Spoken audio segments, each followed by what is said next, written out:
Radio Moderna presenta Tiempo de Salud, bloque radial dedicado a los consejos para cuidar nuestro cuerpo. Tiempo de Salud es una presentación de la Federación de Enfermeras del Ministerio de Salud del Perú. Buenas tardes a todos los oyentes de Radio Moderna, Radio Papá. En esta ocasión nos encontramos con el licenciado enfermero Guillermo Rodríguez Espinosa, quien es, como lo dije anteriormente, enfermero en el Hospital María Auxiliadora en el Departamento de Oncología. Buenas tardes, Guillermo. Buenas tardes, querido amigo. Gracias nuevamente por la invitación que me hacen y gracias a la Federación de Enfermeras del Perú por esta oportunidad que me dan de estar en esta radio. Licenciado, la semana pasada usted tocó el tema sobre estilos de vida y prevención del cáncer. ¿Podría recordarnos en qué es lo que nos dijo en aquella entrevista? Sí, claro. En la semana anterior hablamos con el señor Rodolfo la importancia de la prevención para evitar el cáncer, la importancia de mantener una higiene de nuestras manos para evitar la transmisión de las diferentes enfermedades, sobre todo para prevenir el cáncer de estómago, ¿no? Hablábamos de la importancia del consumo de agua hervida, agua segura, agua hervida o agua tratada para poder evitar la transmisión de la bacteria del Helicobacter pylori. También la importancia de mantener un peso adecuado. El peso adecuado se va a medir de acuerdo al índice de masa corporal, ¿no? Donde la persona tiene que tener un equilibrio entre su estatura y su peso, y de esa manera va a poder mantener un peso adecuado. También la importancia de hacer ejercicio. Todos los días debemos nosotros tener una rutina de 30 minutos de ejercicio. ¿En qué consiste esa rutina de ejercicio? La rutina de ejercicio consiste en caminar. El cuerpo solo necesita que tú realices una actividad física, que el ejercicio básico es caminar. Caminar 30 minutos al día ayuda a que mejore tu circulación, mejore tu respiración y previene el cáncer al mantener tu cuerpo en actividad. Adicional a eso puedes hacer otros deportes, sería formidable. Pero hay gente que confunde eso en cierto modo. Toma el ejercicio de caminar saliendo de trabajo a veces, ¿no? ¿Eso es correcto o incorrecto? Lo ideal es que uno libere las preocupaciones y dedique 30 minutos de caminata. Lamentablemente vivimos en una rutina de correr al trabajo, de correr a la casa, de correr al estudio. Entonces tendríamos que adecuar nuestras actividades. Podríamos hacerlo, bajar antes del trabajo. Se recomendaba, por ejemplo, bajar antes 2-3 cuadras antes del trabajo y caminar para ir al trabajo. Sin embargo, actualmente no tenemos esa rutina. Nos dedicamos a hacer nuestras actividades. Generalmente nos transportamos en nuestra actividad diaria con vehículos motorizados y no caminamos ni para ir al mercado. Como les digo a las señoras, ustedes van al mercado en mototaxi, o sea, ya no caminan ni para hacer sus actividades diarias. Hemos dejado de hacer ese ejercicio, pero ideal sería que cada uno incluyera en su rutina diaria 30 minutos de caminar, libre de preocupaciones, libre de responsabilidades, porque también beneficia a la salud mental. El ejercicio no solo beneficia a la prevención del cáncer, sino a la prevención de otras enfermedades, sobre todo como las enfermedades mentales, ¿no? Relaja, libera del estrés. Eso es importante. Ya. Regresando al tema del cáncer, ¿qué tipo de cáncer son los más comunes en el Perú? En nuestro país, bueno, a nivel mundial, tenemos una estadística al 2012 por la Globocan que la incidencia de casos nuevos a nivel mundial es de 14.1 millones de personas que por primera vez le diagnostican cáncer. De estos 14.1 millones, 8.2 millones mueren a causa de la enfermedad del cáncer a nivel mundial, y en el mundo tenemos 32.5 millones de personas viviendo con cáncer. En nuestro país, de acuerdo a la Globocan y las estadísticas, al año 2012, la incidencia de cáncer es también alarmante. Al año 2008 tenemos 42.000 y al año 2015 se proyectó 46.264 casos nuevos de cáncer, casi 47.000 casos nuevos, casos de personas que por primera vez le diagnostican cáncer.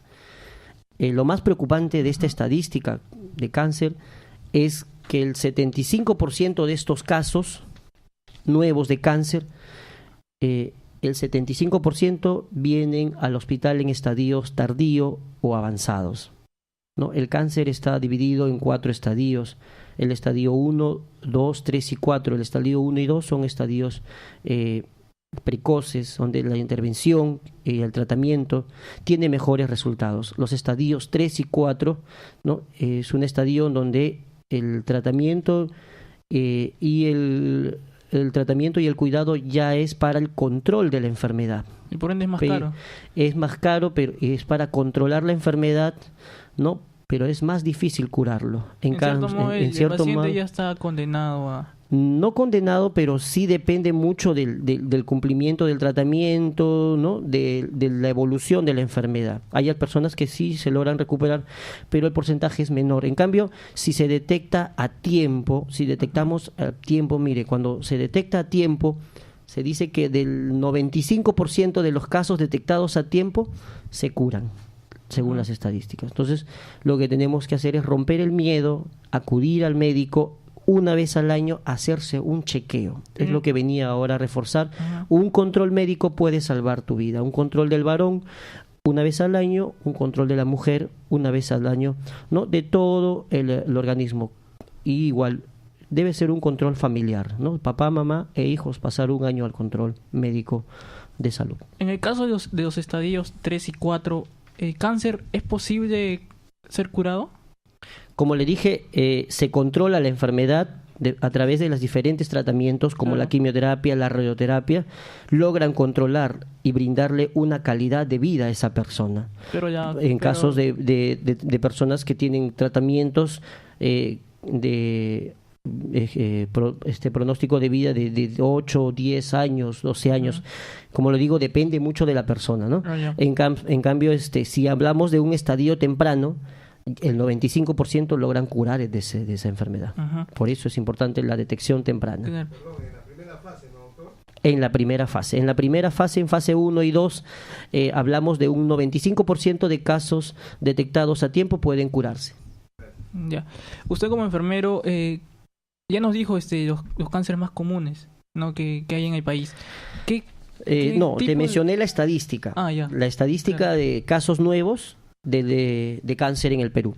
Los tipos de cáncer más comunes, de acuerdo a la Globocan, ¿no? Que es la información estadística más confiable, en el Perú el primer lugar lo ocupa el cáncer de cuello uterino. El cáncer de cuello uterino a nivel nacional representa la primera causa de muerte por cáncer en el Perú. En segundo lugar tenemos al cáncer de estómago y en tercer lugar al cáncer de mama. ¿Y los menos comunes que usted ha podido ver?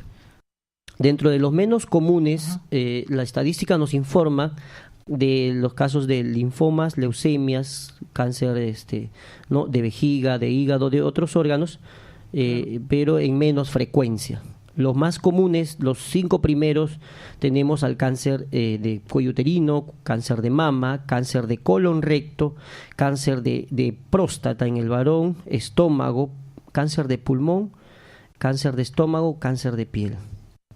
¿El hospital neoplásico se da abasto frente a estos múltiples casos? No, lamentablemente las estadísticas cada año incrementan y los números de casos es cada vez mayor. El hospital Neoplásicas hace todo el esfuerzo por atender, pero ya no se da abastos y es por eso que ha descentralizado sus atenciones. Esta descentralización en Lima Metropolitana se da, en primer lugar, tenemos al Hospital María Auxiliadora, donde yo trabajo. Desde el año 2008 se viene atendiendo en el Departamento de Oncología, ¿no? En el Hospital María Auxiliadora, y en el Hospital del Callao también tienen un centro oncológico. Tenemos a nivel de provincias, en el norte, en Trujillo, la IREN Norte, ¿no? El IREN Norte, otro hospital... Es otro hospital que también apoya en la descentralización, y en el sur tenemos en Arequipa el IREN Sur. Tenemos la llamada de un oyente. Aló, buenas tardes. ¿Por qué se origina el cáncer de cuello uterino y el cáncer de estómago y qué hay que hacer para evitarlo? Muy buena pregunta, gracias por tu pregunta. El cáncer de cuello uterino, que es la primera causa de cáncer en el Perú, es provocado por el virus del papiloma humano. Este virus es contagiado, ¿no?, por las relaciones sexuales al tener múltiples parejas sexuales y no usar una protección. Este virus es la causa principal, la causa del cáncer de cuello uterino. Es por eso que es importante la vacunación en las niñas contra el virus del papiloma. ¿A partir de qué edad? En las niñas el Estado los está vacunando a partir de los 10 años, 10 años, pero en las personas adultas la importancia de la prevención, evitar tener relaciones sexuales, ¿no?, sin protección, y sobre todo evitar tener múltiples parejas, ya que esto se contagia por vía sexual. El cáncer de estómago es provocado en mayor porcentaje, ¿no?, por varios factores. Uno de los principales factores es la bacteria del Helicobacter pylori, que es responsable del 70%, más del 70% de casos de muertes por cáncer de estómago. Y esta bacteria se contagia principalmente por el consumo de agua cruda, agua de caño, agua sin hervir. Si usted oyente, si usted señora, señor, tiene el hábito de consumir agua de caño, yo le sugiero que desde hoy deje de tomar agua cruda, agua de caño, y consuma agua hervida. Y acérquese a un establecimiento de salud a realizarse un control médico con una endoscopía para poder evaluar cómo está su estómago, y si tiene esta bacteria pueda realizarse un tratamiento. El tratamiento se logra eliminar esta bacteria, pero es importante acudir a un médico y detectarlo a tiempo. Ya. En un momento dijo que el Estado ya se está descentralizando, ¿no?, para la atención contra estos Sí, casos. El INEN es un Instituto Nacional de Enfermedades Neoplásicas, viene realizando apoyo logístico, apoyo económico, no, sino apoyo a través de sus profesionales para formar nuevas instituciones regionales. Como les decía, se ha formado el IREN Norte, ¿no?, con profesionales que han sido capacitados en el INEN, y ahora en el norte, en Trujillo, se viene realizando un buen avance en la atención contra el cáncer. En el sur tenemos el IREN Sur, que está en Arequipa. También tenemos el IREN Centro en Huancayo, donde también están profesionales especializados en el tratamiento del cáncer. Y tenemos en Loreto el IREN Oriente. ¿Desde cuándo se están dando estas campañas? No son campañas, son hospitales que brindan atención oncológica. Ajá. Esto se viene desarrollando desde el año 2012, que se crea también el Plan Esperanza, y a través del Plan Esperanza el Estado brinda mayor apoyo al tema al programa de prevención y control del cáncer. ¿Cómo enfrenta el peruano, que es de la costa y Sierra y Ceiba, a enterarse que tiene cáncer? Toda persona que recibe el diagnóstico, en primer lugar, tiene un impacto, porque un impacto emocional. La palabra cáncer todavía nos da miedo, todavía genera temor. ¿Por qué genera este miedo y este temor? Por desconocimiento. Y porque hemos visto a un familiar fallecer con esta enfermedad, hemos visto a una amistad, un familiar o un amigo fallecer con mucho dolor, con mucho sufrimiento, ¿no? Y es por eso que muchas personas tienen miedo. Entonces, y el otro problema es frente a ese miedo no van al médico, no acuden. Es por eso invito a que nosotros nos informemos que existe tratamiento para controlar esta enfermedad, existe tratamiento que si se detecta a tiempo lo puede curar esta enfermedad. Entonces, lo mejor que podemos hacer es acudir al médico a atendernos, a realizarnos un chequeo anual para evitar el avance de esta enfermedad. Bueno, vamos a la publicidad y regresamos después con Tiempo de Salud.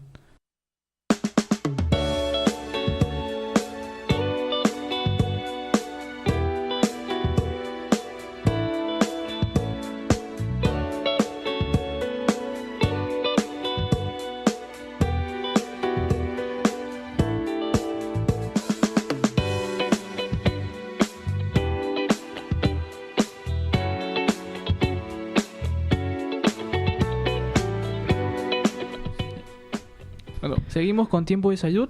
Estamos con el licenciado enfermero Guillermo Rodríguez Espinosa, quien es enfermero en el Departamento de Oncología del Hospital María Auxiliadora. Antes de la publicidad, usted mencionó que cuando existen personas que tienen cáncer y bueno, lamentablemente terminan falleciendo, la familia sufre, ¿no? En base a eso, ¿el cáncer es hereditario o no lo es?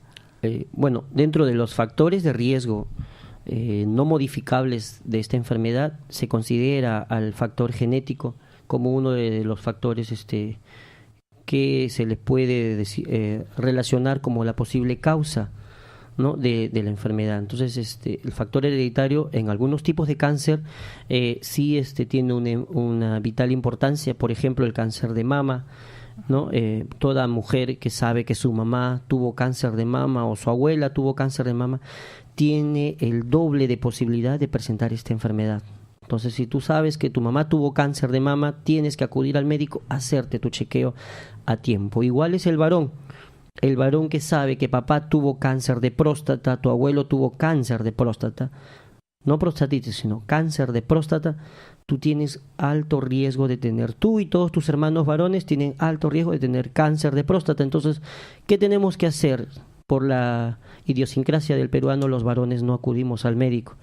Tenemos que romper esta cultura machista y tenemos que acudir al médico a hacernos un chequeo, ¿no?, anual.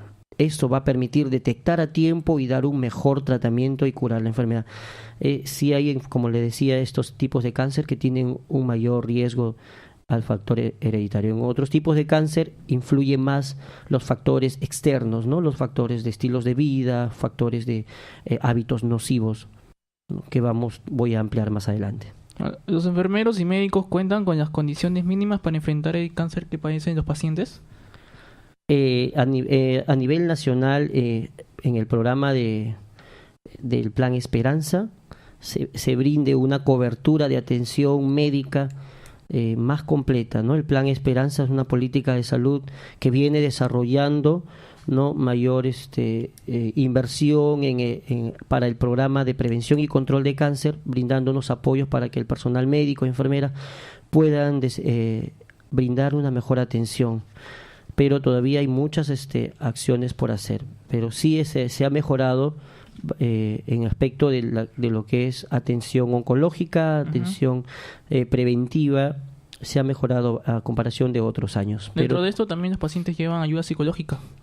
Sí, la atención del paciente que ya tiene cáncer es una atención integral, tiene una asesoría psicológica, una asesoría nutricional y una asesoría del médico especialista, de enfermería especialista en oncología, para poder enfrentar esta enfermedad.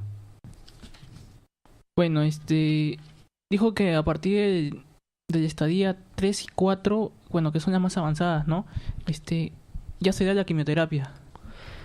La quimioterapia se da de acuerdo a la evaluación del médico tratante. Pero normalmente se dan en esas estadías. Generalmente se dan en estos estadios, pero algunos médicos también deciden darlo en el segundo nivel. O sea, depende del estadio in situ de cada persona. O sea, depende de cómo ha evolucionado el tumor en la persona. ¿En qué consiste la quimioterapia? La quimioterapia es un tratamiento farmacológico que se ingresa a través de la vía de venas, ¿no?, vía periférica o vía intratecal, para destruir las células cancerígenas. Es un tratamiento químico farmacológico. En eso consiste la quimioterapia.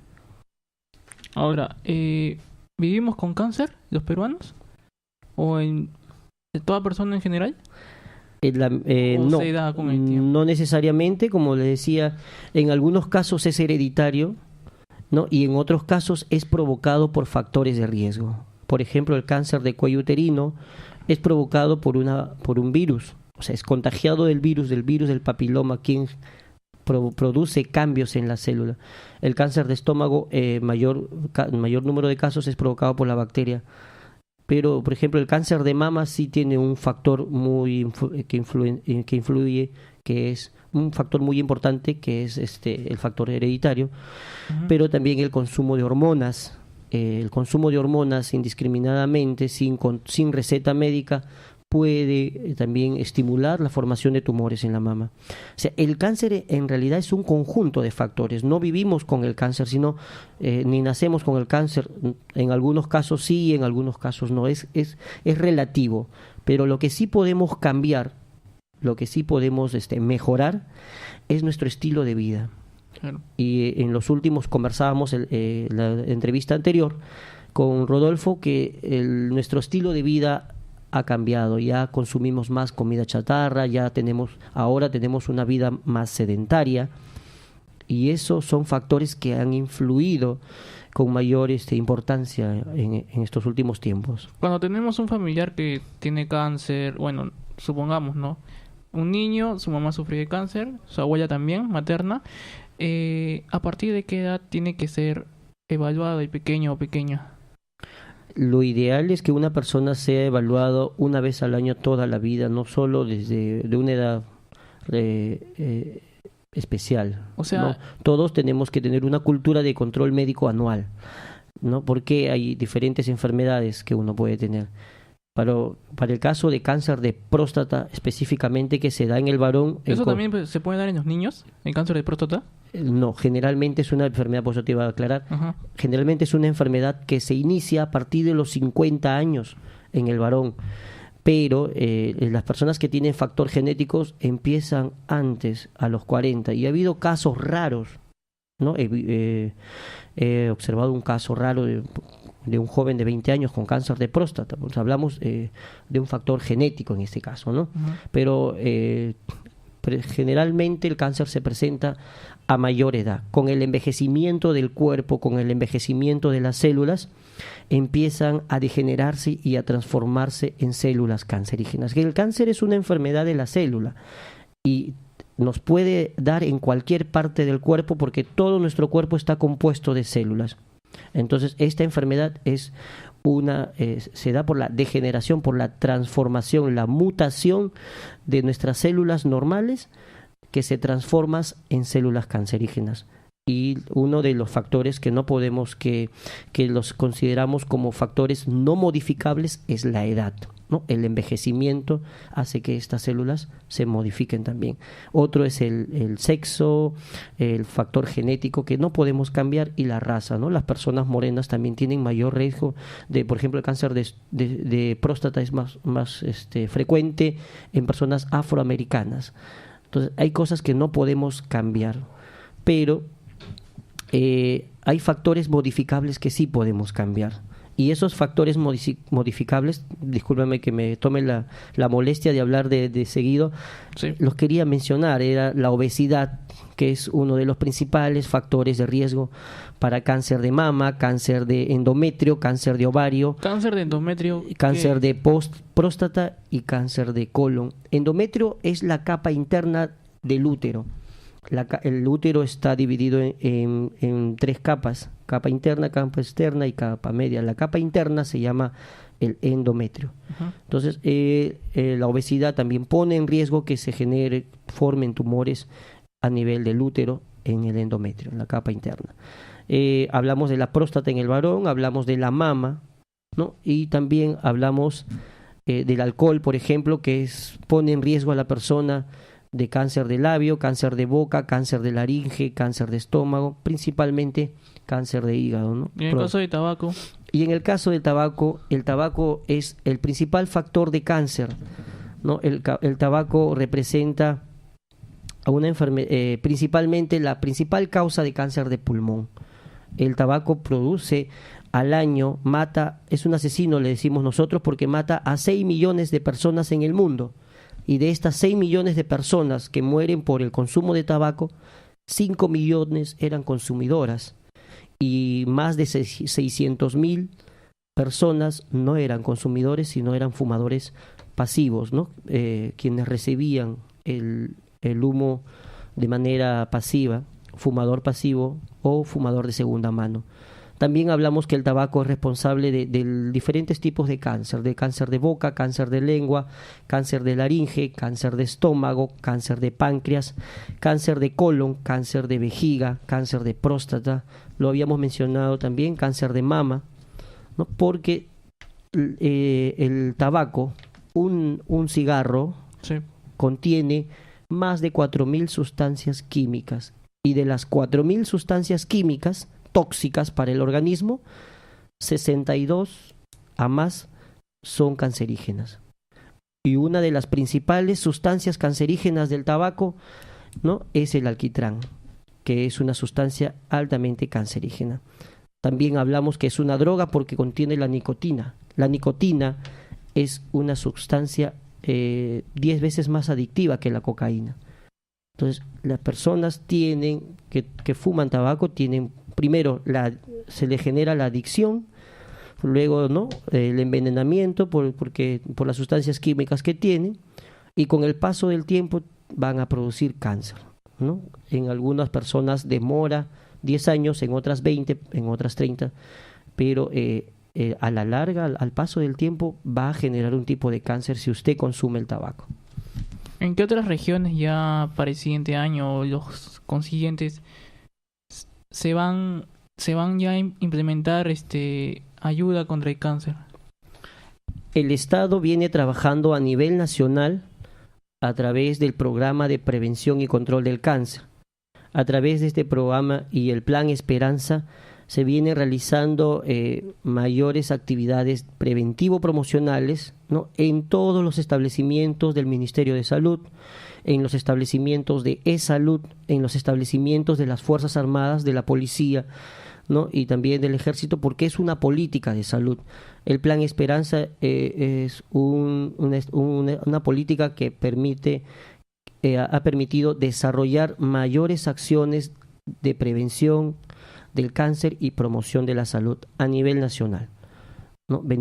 Se viene trabajando, y en el Hospital María Auxiliadora venimos trabajando a través de este programa, realizando atenciones de despistaje gratuito del cáncer a través del SIS, del Seguro Integral de Salud, y se brinda atenciones de consejería sobre prevención de cáncer y despistaje de diferentes tipos de cáncer, principalmente de cuello uterino y mama, a través de la mamografía, ¿no? Pero todavía, de acuerdo a los análisis situacional, todavía en algunas provincias no cuentan con mamógrafo, ¿no? Es una de las problemáticas que tenemos. Ya, con eso regresamos después de la publicidad. Claro, ¿Sí? perfecto. Ya, vamos con la publicidad.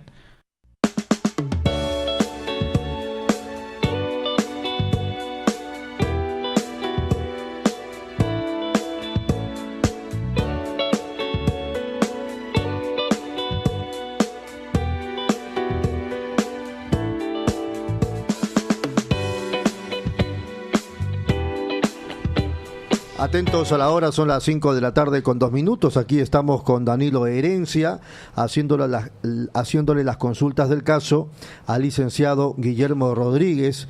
Yo los he estado escuchando a ambos por la radio. Información muy, muy valiosa que nos entrega el licenciado Rodríguez gracias a una presentación del FEDEMINSAP, la Federación de Enfermeras de Enfermeros del Ministerio de Salud del Perú. Muy bien, continuamos con las preguntas de Danilo Herencia y también las mías, ahora que estoy frente a los micrófonos, el licenciado Guillermo Rodríguez. Y usted decía en la pausa algo importantísimo, es básico, de cajón, es elemental, porque aquí pregonamos en el programa, y también profesionales de la salud lo dicen, y por eso se señala al Estado como el principal impulsor. Hay que prevenir. El tema de la prevención en salud es básica. Pero el licenciado Guillermo Rodríguez nos acaba de decir que eso suena muy bonito, en otras palabras lo ha dicho así, esto suena muy bonito, pero si no hay detección, ¿de qué nos vale la prevención? Tiene que haber detección para prevenir. Entonces, ahí entramos a un terreno un poco complicado. Yo le quisiera preguntar al licenciado Guillermo Rodríguez, ¿cómo se puede detectar? ¿Es posible que el señor, la señora, el joven, la joven, el adolescente, el niño puedan detectar algún problema de salud vinculado al cáncer? No creo. A ver, ilústrenos, por favor, licenciado. Buenas tardes, amigo Rodolfo. Efectivamente, veníamos conversando en la pausa. Nosotros hablamos de prevención en tres formas: prevención primaria, prevención secundaria, ¿no? Y la prevención terciaria. La prevención primaria es la primera y la más básica, ¿no? No le quito el peso, es importante, amigo Rodolfo.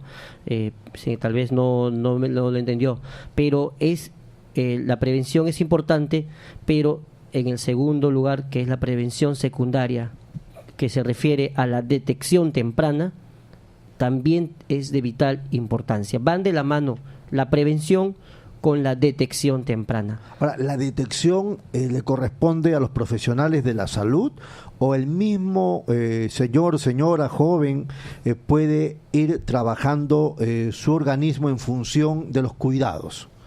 La detección se da en un establecimiento de salud. Correcto. A través de los exámenes médicos que el doctor les va indicando.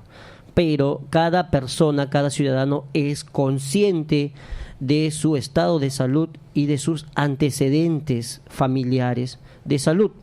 Como conversaba con el amigo Danilo, si un varón sabe que su papá ha tenido cáncer, entonces yo tengo que acudir con mayor preocupación a un establecimiento de salud para realizarme un control de mi próstata.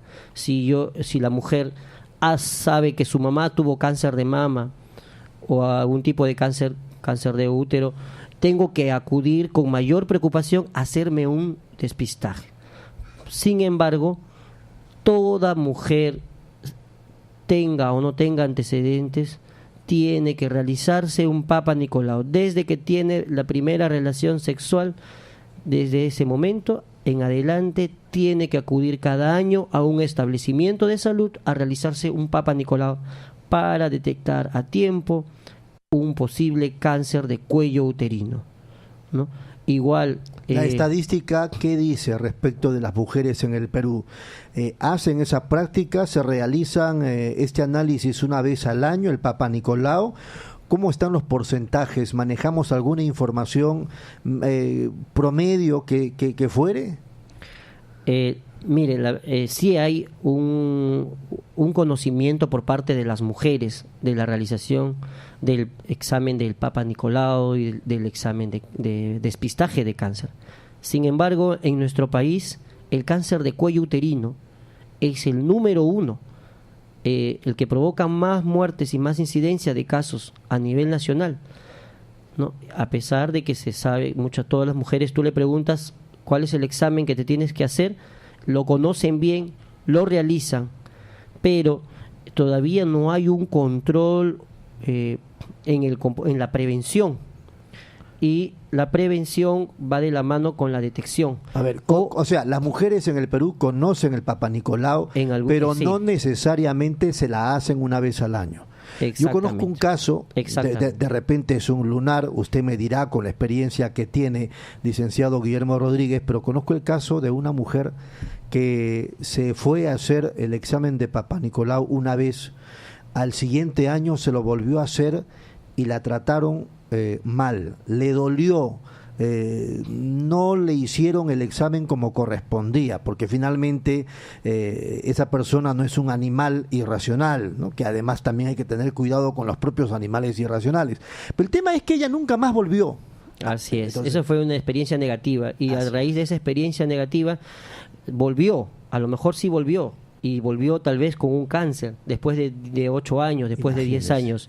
Y no solo ha pasado en una mujer en el cuello uterino, también ha pasado en una mujer con cáncer de mama, que en la primera instancia acudió y fue maltratada, o tuvo una mala experiencia, una experiencia dolorosa, y ya no volvió, y cuando volvió después de 5 años ya tenía un cáncer avanzado. Claro. Sí, lamentablemente hay problemas en lo que es el trato al usuario, que el Estado viene trabajando, ¿no? Ahora, el Papa Nicolau tiene que ser... Y eso es una problemática de Estado. Licenciado, ¿el Papa Nicolau tiene que ser doloroso o no? El Papa Nicolau no es un procedimiento doloroso. A mí no me lo han realizado porque soy varón, pero la literatura dice que es un procedimiento sencillo, ¿no? Y se realiza con mucho cuidado a las mujeres para poder tomarle una muestra del cuello uterino. No genera mucho dolor, un poquito de incomodidad, pero lo normal es que no genera dolor y la muestra es sencilla y rápida. Claro. ¿No? El profesional busca el mejor diagnóstico de la manera más sencilla. El problema está tal vez en casos particulares que ha pasado, y lamentablemente con esa experiencia ha generado un eco negativo. Sabemos que lo negativo vende y lo positivo es más difícil de lograr. Entonces, a veces la señora sale con el insatisfecha y lo promociona, su insatisfacción, Sí. y más mujeres ya no acuden por miedo, por temor. Claro. O tal vez lo que sucede mucho es que refieren las pacientes es: yo prefiero no saber, licenciado. Ese también es otro tema. No, claro. yo prefiero, si me voy a morir, me muero.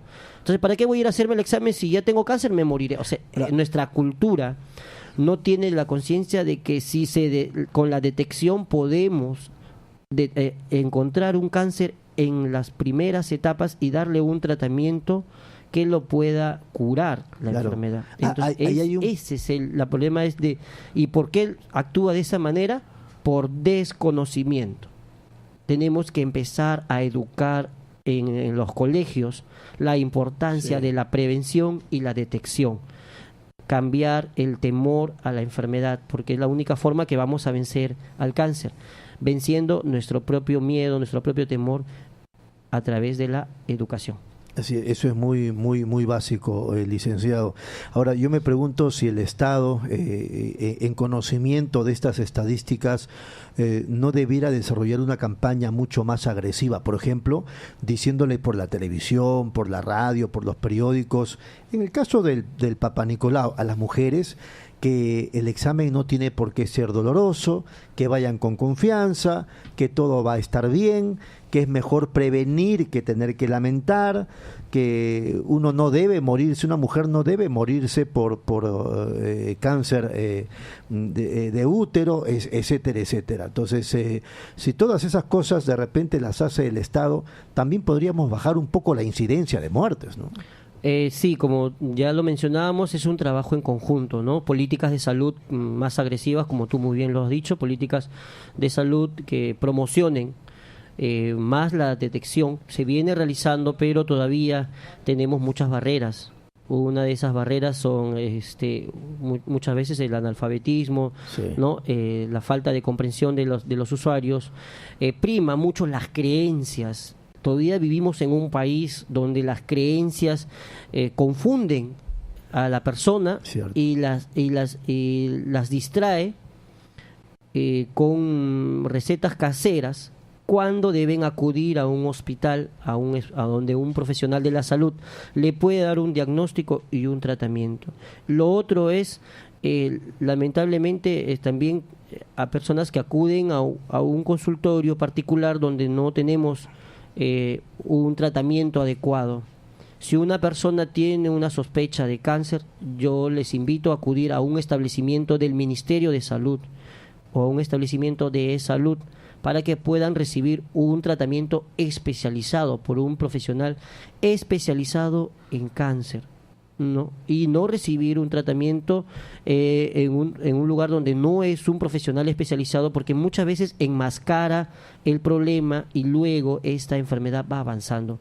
Necesitamos tener más conciencia de eso, ¿no? De que si a los profesionales que trabajan en la parte particular, si ustedes detectan un paciente con una sospecha de cáncer, pues derívenlo a un establecimiento del Ministerio de Salud donde hay un profesional especializado para que les dé un tratamiento adecuado.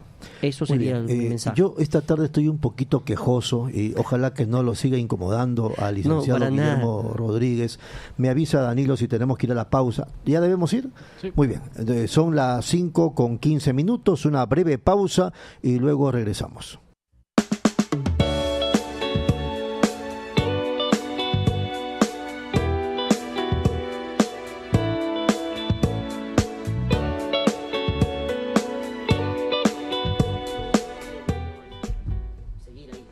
Muy bien, continuamos en el programa. Son las 5 de la tarde con 15 minutos todavía. Estamos ya en el último bloque de Tiempo de Salud, en esta oportunidad con el licenciado Guillermo Rodríguez del Hospital María Auxiliadora, un especialista en temas vinculados a oncología. Bueno, yo le decía antes de la pausa que estoy un poco quejoso y voy a continuar con esto, y creo que vamos a coincidir al final con Danilo y con el licenciado Guillermo Rodríguez. Fíjese, yo le cuento el caso hace varios años atrás, y estoy seguro que eso es repetitivo y el Estado o las autoridades competentes nada hacen. Me enteré que la Telefónica le daba a sus trabajadores, miles de trabajadores, atención anual médica, o sea, les hacían una serie de despistajes y los trabajadores felices, porque caray, que la empresa se preocupe muy bien, pero han pasado los años y ha habido gente que se ha ido enfermando o muriendo, o que cuando han ido a un hospital les han detectado y les han dicho, oye, pero esto está avanzado, qué raro, si yo anualmente me hago mi chequeo. No, esto nunca te lo han chequeado y te lo han debido chequear. Entonces, ¿qué se constata? Que a veces los privados, en el bendito nombre del despistaje o del examen, finalmente no hacen nada y lo único que buscan es lucrar, ¿no? Eso debiera motivar cárcel. Lamentablemente en el Perú estamos o somos un poco permisivos. Ese es un ejemplo de hace algunos años que estoy seguro se ha ido repitiendo, pero yo le voy a contar un caso más cercano a mi persona. Hace algunos años atrás, unos pocos años atrás, una pareja de esposos se murió de cáncer. Primero el padre, un tumor cerebral, se murió de cáncer. Luego a los 3 años la señora, su esposa, también murió de cáncer por tumor cerebral. Bien extraño. Entonces a los chicos les dijeron, ya chicos que ya habían pisado la universidad, incluso una de ellas bióloga y todo lo demás, les dijeron que tenían que cuidarse y ellos eran conscientes. Entonces todos los años ellos se hacen exámenes. Pero en el caso de uno de ellos, él se hacía un examen gracias a una suerte de, a ver si me ayuda el licenciado Guillermo Rodríguez. Hay un pago que se hace a unos privados y que anualmente le hacen exámenes, etcétera, etcétera. Es como una suerte de pago mensual. Y bueno, el tema es que él estaba feliz, igual que sus hermanos, pero en su caso él más feliz porque no le encontraban nada. Y hace cuestión de 5 meses atrás se murió de cáncer, y por la información que manejo, cuando se sintió mal fue al hospital y le dijeron, estás con cáncer y estás avanzado. El privado no le había detectado este problema. ¿Qué podríamos hacer o qué debiera hacer el Estado frente a estas situaciones? Bueno, como lo mencionas, las empresas tienen ahora en los trabajadores el servicio de las APS, si no me equivoco, ¿no? Aseguramiento privado de salud, donde los trabajadores pagan, como usted bien lo ha dicho, le descuentan mensualmente de su planilla, sí, y ellos reciben una atención en clínicas privadas.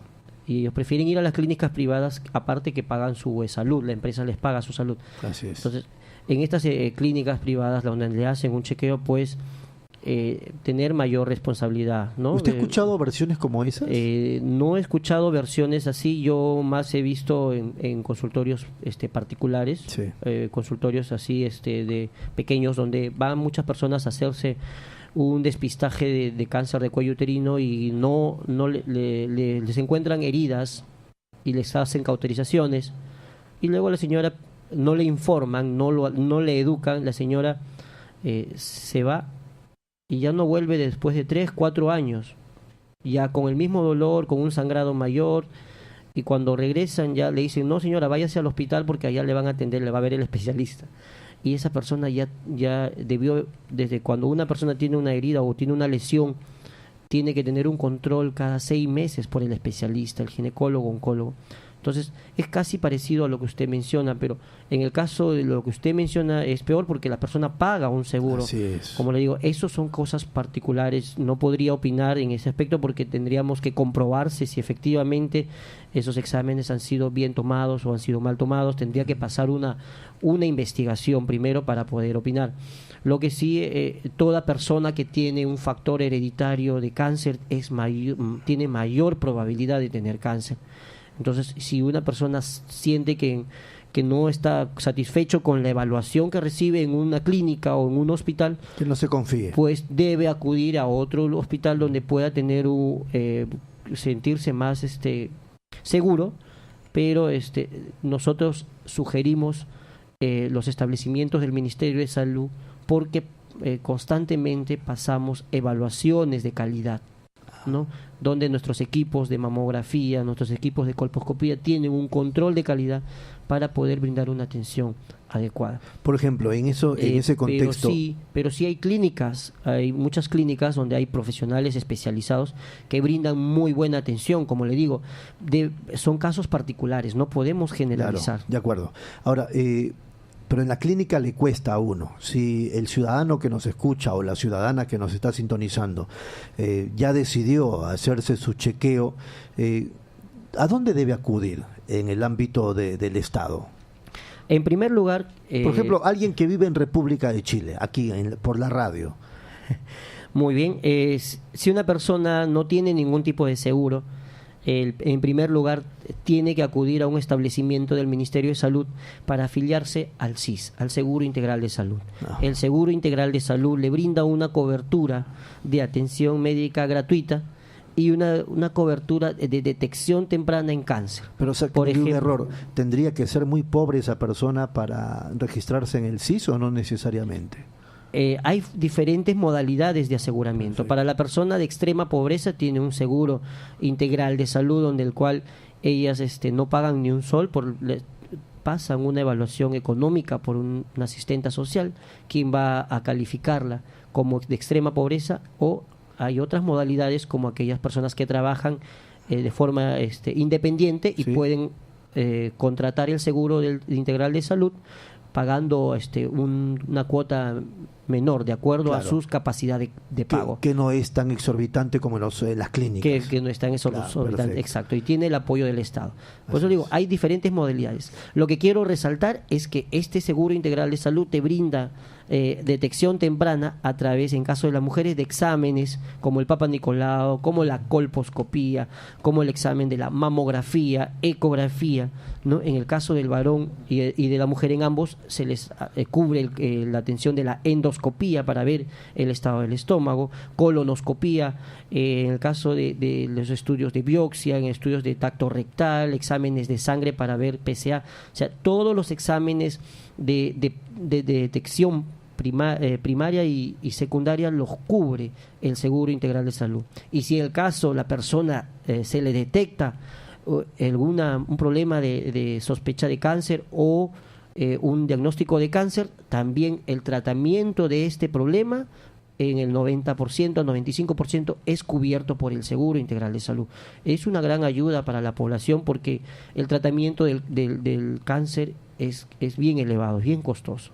Entonces yo invito a la población a acudir al Seguro Integral de Salud, las personas que no tienen seguro, y poderse hacer estos chequeos. Las personas que tenemos, como nosotros, que somos trabajadores, tenemos el seguro de e-salud, hagamos uso de e-salud, vayamos al hospital.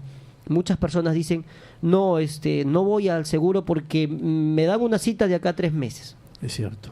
Pero tú ve a tu hospital de salud, saca tu cita, continúa con tu actividad y vas a ver que los 3 meses se pasan rápido. Sí. Y llega a tu cita, acude a tu cita, hazte tu mamografía, hazte tu Papa Nicolau, hazte tu endoscopía, tu colonoscopía, ¿no? El examen de acuerdo a tu situación de salud y puedas detectar a tiempo un cáncer. Sí, esa es la importancia. Licenciado, pero si uno se siente bien, ¿qué exámenes tendría que hacerse? Muy buena tu comentario. La importancia del control médico es realizarse los chequeos, así nos sintamos sintamos ningún síntoma, ninguna molestia. La mejor forma de detectar a tiempo es acudir al médico cuando uno está sano. Esa es detección. La detección, el despistaje se hace en persona sana, persona que no le duele nada, que no tiene ningún síntoma, ¿no? Y en esa persona es ideal hacer un despistaje, porque si se detecta algún cáncer va a ser en estadios iniciales donde se puede curar. Ahora, ese despistaje es completo, o sea, ¿cuántos exámenes, cuántos despistajes hay que hacerse? Por ejemplo, es un chequeo médico general. Por ejemplo, un chequeo médico general incluye que nosotros los varones tenemos que evaluar nuestra hemoglobina, tenemos que evaluar nuestro colesterol, tenemos que evaluar nuestros triglicéridos para ver, ¿no?, si hay síntomas de obesidad, la hemoglobina para ver si tenemos anemia, porque cuando hay un cáncer, el primer síntoma que se detecta es la anemia. Una persona presenta anemia, es un síntoma de una persona que ya tiene cáncer avanzado. Uh-huh. Entonces tienes que hacerte estos exámenes, tienes que hacerte una radiografía de tórax para ver cómo está tu pulmón, no tienes que hacerte una prueba de esputo, pues, así como detectamos la TBC también, pues es importante hacerte todo el chequeo. Uh-huh. Si ya tú eres varón y tienes ya cumpliste 50 años, tienes que acudir al médico a hacerte tu tacto rectal. Tu examen del tacto rectal puede detectar a tiempo el cáncer de próstata. Junto con el tacto rectal te haces el examen del PSA, antígeno prostático en sangre, que va a detectar el crecimiento de la próstata y poder tener una evaluación. En el caso de la mujer, desde que tiene su primera relación sexual, tiene que realizarse un Papa Nicolau. Todos los años realizarse su Papa Nicolau, ¿no? Y si encuentran algún cambio o alguna indicación, continuar con el seguimiento. Si la mujer ya tiene 40 años, a partir de los 40 años debe realizarse una mamografía. Cada 2 años debe realizarse una mamografía, y todos estos exámenes lo cubre el Seguro Integral de Salud. Muy bien, licenciado, el tiempo nos ha ganado. Yo le pediría en 20 segundos una reflexión respecto de todo esto que hemos analizado. Invito a la población a romper el miedo al cáncer. El cáncer detectado tempranamente es casi 100% curable. Invito a la población a unir las fuerzas en la prevención y la detección temprana, que son nuestras mejores armas para ganarle al cáncer. Muy bien, muchas gracias, licenciado. Gracias a usted, amigo Rodolfo, por la invitación. Hasta otra nueva oportunidad. Gracias. Claro que sí, gracias. Ha sido el licenciado Rodríguez, nada menos que el licenciado Guillermo Rodríguez, que nos acompañó hoy. Él es enfermero que desarrolla una importante labor oncológica en el Hospital María Auxiliadora.